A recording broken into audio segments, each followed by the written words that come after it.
హైదరాబాద్ లో కన్సల్టేషన్ మరియు 3,500 రూపాయల colour Doppler test Avis hospitals లో ఉచితంగా పొందండి.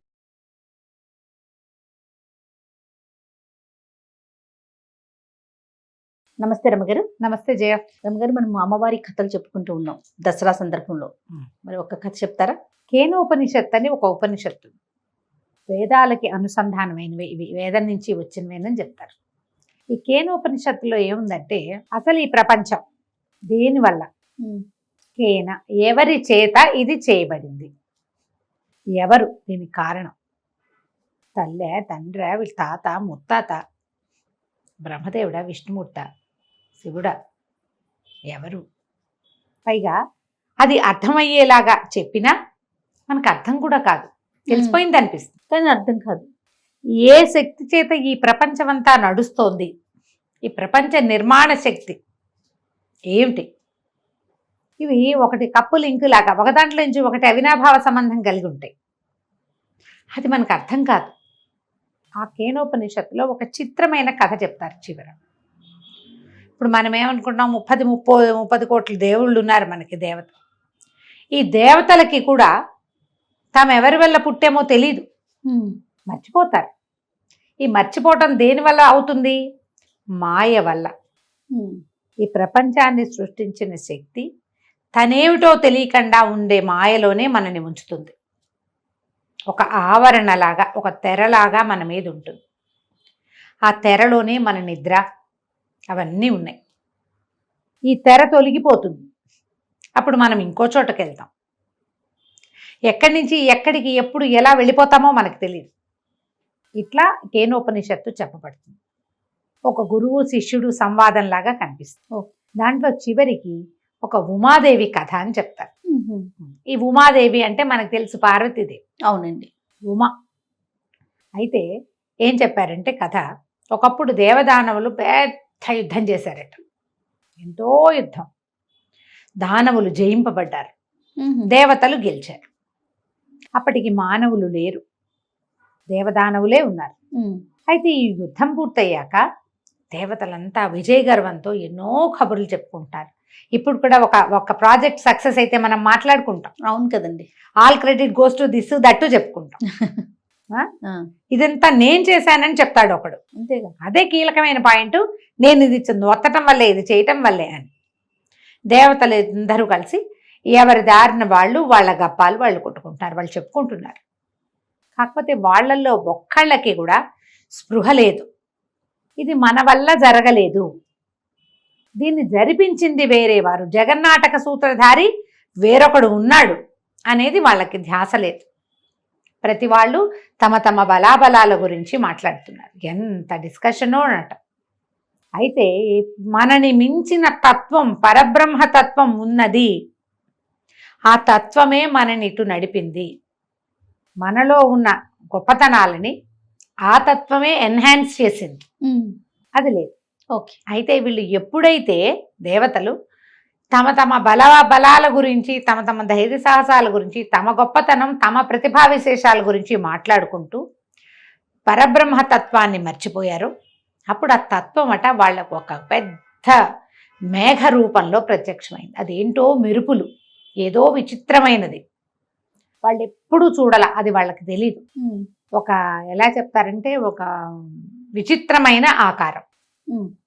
అర్థం కాల, బెదిరిపోయారట, భయం వేసింది వాళ్ళకి.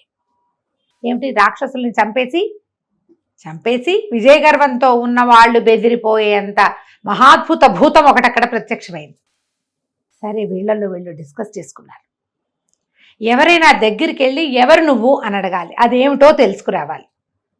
గుంపంతా ఓ చోట ఉంచున్నారు. వాళ్ళలో నుంచి అగ్నిదేవుడు బయటికి, నేను కనుక్కుంటాను, నువ్వు చాలా గొప్పవాడివి, నువ్వు కనుక్కోగలవు, నీకు నీ శక్తి మీద మా చాలా నమ్మకం ఉంది, ప్రయత్నం చేయమన్నారు. అగ్నిదేవుడి దగ్గరికి వెళ్ళాడు. వెళ్ళేసరికల్లా అడిగింది, ఎవరు నువ్వు అంటే, నా పేరు అగ్నిదేవుడు, జాతవేదుడు అంటారు నన్ను, దాహక శక్తి కలిగింది, నా శక్తి దహనం, నేను నాలో పడిన ఏదైనా సరే నేను దహనం చేసేస్తా, దేన్నైనా కాల్చేయగలను, దహించటమే నా యొక్క శక్తి అంటే ఆ మేఘంలో నుంచి ఒక గడ్డి పరక వచ్చిందట బయట, దీన్ని దహించు అని. అగ్నిదేవుడు ఆ గడ్డి పరకను లాక్కున్నాడు. పరక అలాగే ఉంది, అగ్ని అలాగే ఉంది, ఏం కాలేదు. ఏమీ చేయలేకపోయాడు. ఎంత మంట పెంచినా దాహక శక్తి, దహనం చేయగలిగే శక్తి ఏదైతే ఉందో అది ఆ గడ్డి పరక మీద పనిచేయటల్లా. సిగ్గుపడ్డాడు. ఏం చేయాలో తెలియలా, వెళ్ళిపోయాడట వెనక్కి. అక్కడి నుంచి వాయుదేవుని పంపించాడు. నువ్వు మహాద్భుతమైన శక్తివంతుడివి, కొండలనైనా కదిపేయగలవు, నువ్వు వెళ్ళు, నువ్వు వెళ్ళు. సరే, వాయుదేవుడి దగ్గరికి వెళ్ళాడు. మళ్ళీ ఆ మేఘం ఉరుముతూ ప్రశ్నించింది, ఎవరు నువ్వు అని. నన్ను వాయుదేవుడు అంటారు, వాహన శక్తి, నేను దేన్నైనా కదపగలను. మాతరిశ్వుడు అంటారు నా పేరు, నేను ఏదైనా కదుపుతా అంటే, సరే ఆ గడ్డి పరకనే పడేసాం, దీన్ని కదుపు అనగానే ఆయన ఎంత జంఝామార్తం వేసింది. అవతలున్న దేవతలు ఊగిపోతున్నారు కానీ గడ్డి పరక మాత్రం ఇసుమంతా కూడా కదల్లా. చాలా భయం వేసింది అతనికి. వెనక్కి వెళ్ళిపోయాడు. వెనక్కి వెళ్ళిపోతే అప్పుడు వీళ్ళంతా మాట్లాడుకున్నారు. ఇంద్రుడు అనుకున్నాడు, ఏదైనా కదపగలిగేవాడు కదపలేనిది, ఏదైనా కాల్చగలిగేవాడు కాల్చలేనిది, ఇది మహాద్భుత శక్తి ఏదో. అర్థమైంది ఆయనకి. ఎవరు ఈ శక్తి, ఎవరై ఉంటారు? మన ఊహకందని ఒక మహాద్భుత శక్తి ఇది. ఒకవేళ ఇదే మన శక్తి అని అనిపించింది. దగ్గరికి వెళ్ళి అతనిలో అప్పటిదాకా ఉన్న బలగర్వం, దంభం, గొప్ప, మొత్తం అహంకారం తగ్గిపోయింది. లో చూస్తుంది. పరాశక్తి పైన చూడదు. అవును కదా, నీ లోపలున్నది కదా చూసేది. మనం ఎన్నిసార్లు చెప్పుకుంటాం జయ, లోపలి శ్రద్ధ, లోపలి శ్రద్ధ, లోపలిది లోపల ఉండాలి. అవును అవును. ఎప్పుడైతే ఇతనికి తన దీని పట్ల చిత్తవృత్తుల్లో వచ్చిన మార్పుని ఆమె తెలుసుకుంది, ఆ పరాశక్తి తెలుసుకుందట.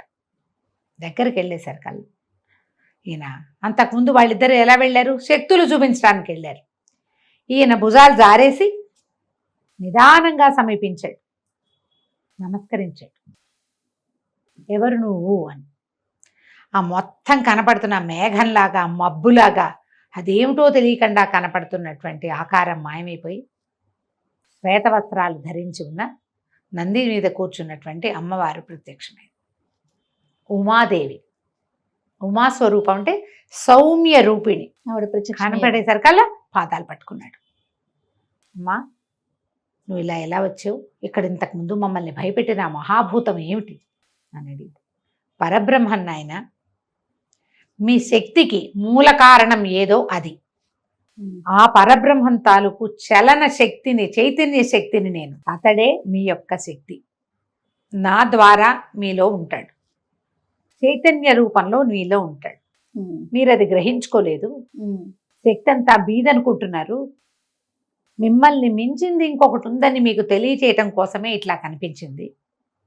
ప్రతిసారి నేను అని చెప్పేటప్పుడు అసలు నేను ఎవరిని, నేను ఎవడి వల్ల వచ్చా, ఎవరు నాకు ఈ బలాన్ని ఇచ్చారు, ఎవరు నాకు ఈ పంచభూతాలను ఇచ్చారు, ఎవరు నాకు ఇలాంటి శక్తిని, యుక్తుల్ని, ఇలాంటి దాన్ని ఇచ్చారో దానికి నమస్కరిస్తున్నాననే వినయం ఉంటేనే మీ కథ నడుస్తుంది. వినయం నశిస్తే కథ నడవదు, అక్కడితో ఆగిపోతుంది. కాబట్టి ఆలోచించుకోండి, తెలుసుకోండి. దేవతలైన మీరే, తొలుత పుట్టిన వాళ్ళకి మీకే ఇలాంటి గర్వం ఉంటే తర్వాత పుట్టే సృష్టి ఎట్లా తెలుసుకుంటుంది? అదే కదా. మనం ఎవరి వల్ల పుట్టాం? అతనికి తల ఒగ్గి ఉండాలి, అతనికి నమస్కరించాలి, అతని శక్తిని ఒప్పుకోవాలి. మనం ఒప్పుకోవాల్సిందే కదా. కాబట్టి ఇలాగా అని ఆమె వచ్చి వివరంగా చెప్పి మాయమైపోయింది, అంతర్ధానం అయిపోయిందట. ఆ తర్వాత దేవతలు తమను ఎవరు పుట్టించారు, ఎవరి వల్ల ఈ శక్తియుక్తులు వచ్చినాయి, ఎవరి వల్ల తాము ప్రపంచానికి ఉపయోగపడుతున్నామో వాళ్ళు తెలుసుకున్నారు. ఇది మానవులకి గుణపాఠం. అంతే. మనం ఎక్కడి నుంచి వచ్చాం, ఏం చేయబోతాం కదా. మూలాలు తెలుసుకోండి. అదే మూలం అంటే మన అమ్మ, నాన్న, తాత, ముత్తాతయే కాదు, మన పుట్టించిన ప్రకృతి. దానికి మేలు చేయాలి, దాన్ని చెడగొట్టకూడదు. మనలాంటి వాళ్ళే అందరూని గుర్తెరగాలి. ఇలాంటి కథలు ఎన్ని కనిపిస్తాయో మనకి. ఉపనిషత్ కథలు కూడా మాకు బాగుంటాయి. చిన్న కథ కానీ ఎంత విషయం, ఆలోచింపదగ్గ విషయం అంటే మాటల్లో చెప్పలేమన్నమాట. కానీ అనుసరించాలి, ఆచరించాలి. అంతే కదా రమగారు. అంతే. నమస్తే. నమస్తే.